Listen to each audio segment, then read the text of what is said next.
Here we go. 913-408-7710 on a Tirade Tuesday. Let's start with Kathy in Kansas City. Kathy, good morning. What's your tirade?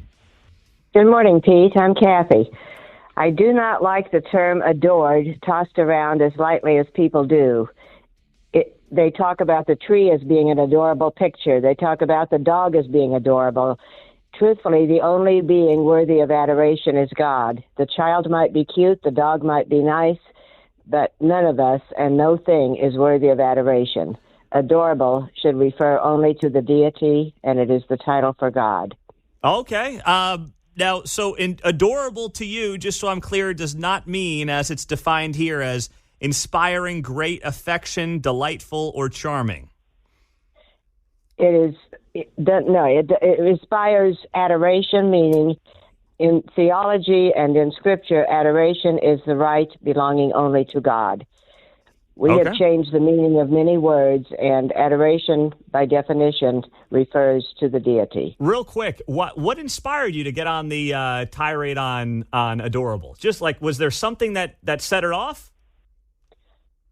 No, I hear it so much, and it's the wrong term to use for any person or anything other than God. I just hear it all the time. Okay. And I thought, by golly, I'm going to call Pete and tell him what I think. Well, Kathy, this is exactly what Tirade Tuesday is for, so I'm glad you got it off your chest. I hope you have a great day.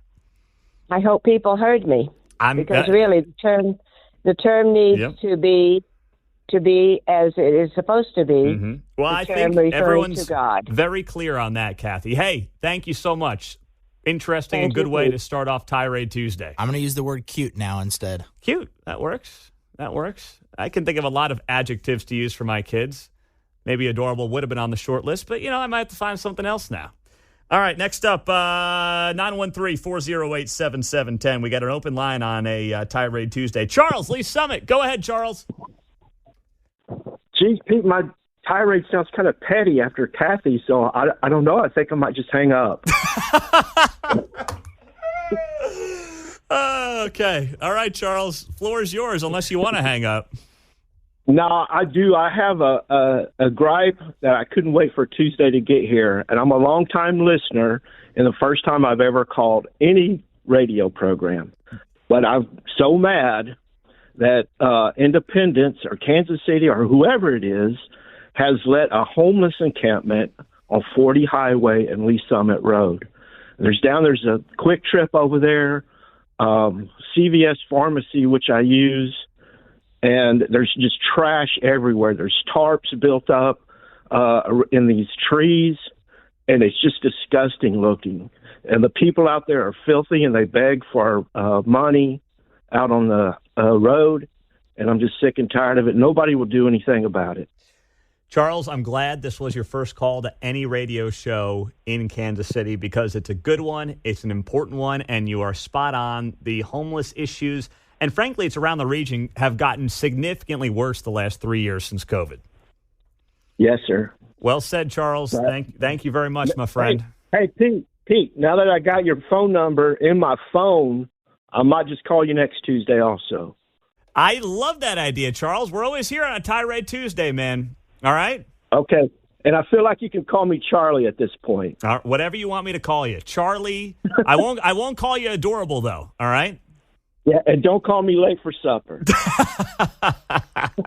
When I used to work over in that area, there was only one homeless guy asking me for money. One homeless guy. Now there's an encampment, There's an encampment. Jeez. All right, Charlie. Good work on a Tirade Tuesday. 913-408-7710. I mean, I was in a part of Johnson County over the weekend where, by the way, there's 1 million people with help wanted signs. And with all due respect, I mean, I feel for this lady who's out there looking for cash, but I'm like, gosh dang, the lady's in a stone throw from a dozen places that'll hire her in this climate. It's just, that's not the time to be doing it. All right, Rick, Lafayette County. What's up, Rick? Hey, Pete, the FDA, they're calling for Sudafed and Benadryl to be pulled off the shelves, claiming it doesn't work, but yet they're pushing a shot that doesn't work. Funny how that works. That's what I read. Yeah, it's short and sweet to the point there, Rick. Thank you. Hey, I What's that? I bought a pack of crackers or a box of crackers the other day, full-size box, and the sleeves inside are only 3/4 the length of the old ones. Bidenomics strikes again. That is so true. I mean, I took the girls after church on Sunday. I ran into, I don't want to say which area grocery store I ran into, but I'm sure they're all the same. But the point is, like, Claire wanted to get this bag of Doritos that she saw. And I'm looking at this thing, and it was like $5.50 for this bag of Doritos. And it wasn't even like a party-size bag.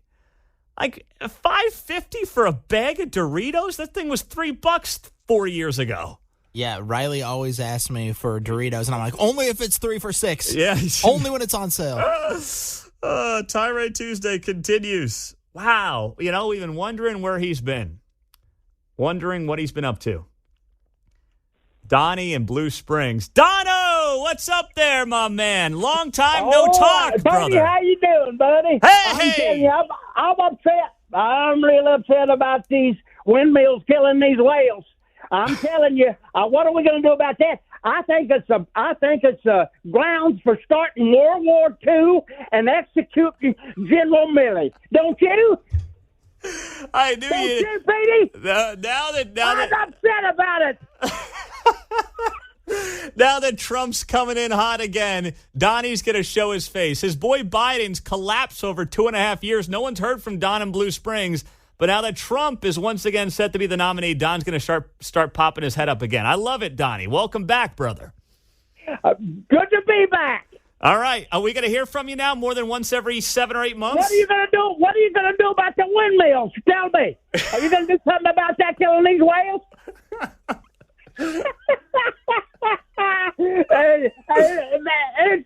It's unbelievable. You can't make this crap up. Bye.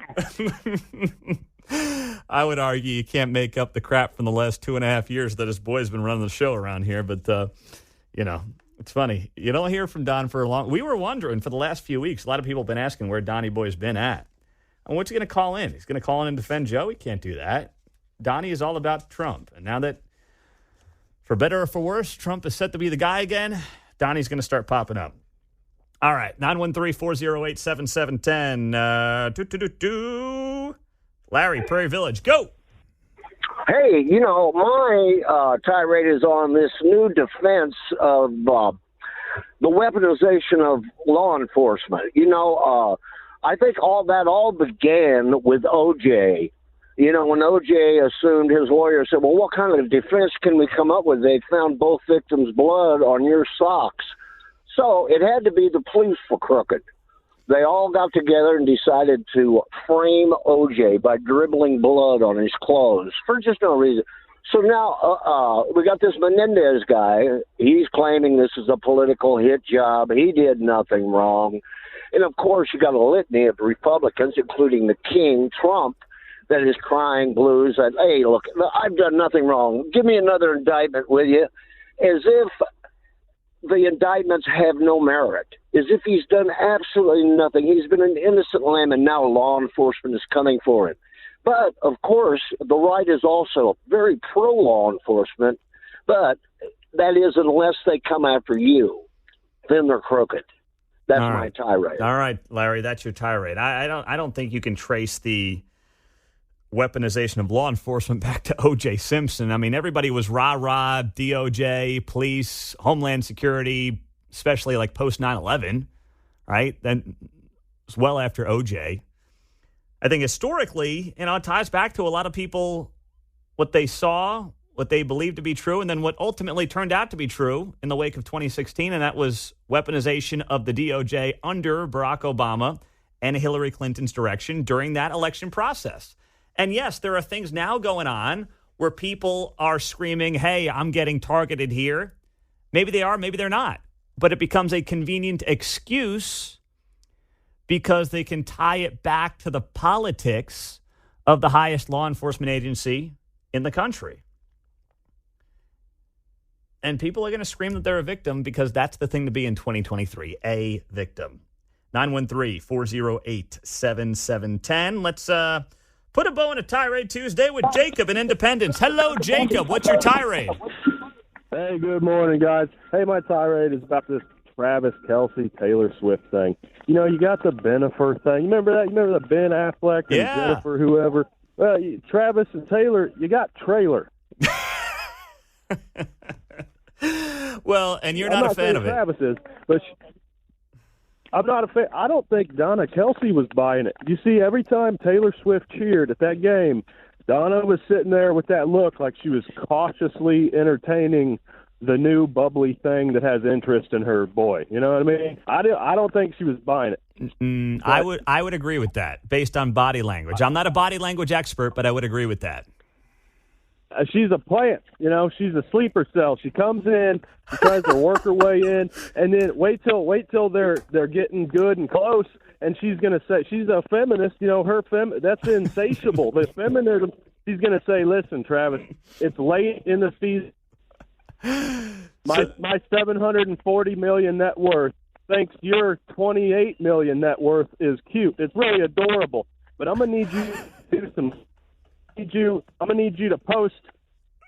I'm gonna need you to, a post against sexism and all that. Unless you want some undue stress coming into playoffs, maybe I gotta dip you here. You know, I'm worth more than that. Yeah. Well, Jacob, gosh, I mean, maybe a thank you, maybe an Eagles plant for a Super Bowl rematch. You know, they'll be together, and then she'll dump him right before a rematch in the Super Bowl, break his heart, and then the Eagles get revenge.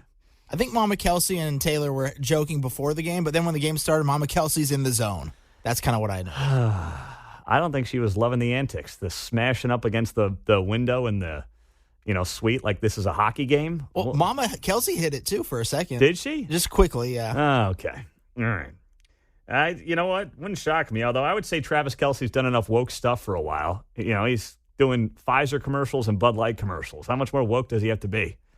I mean, gosh, what's next? A podcast with Colin Kaepernick? I think he's, covered his bases on that front for a while.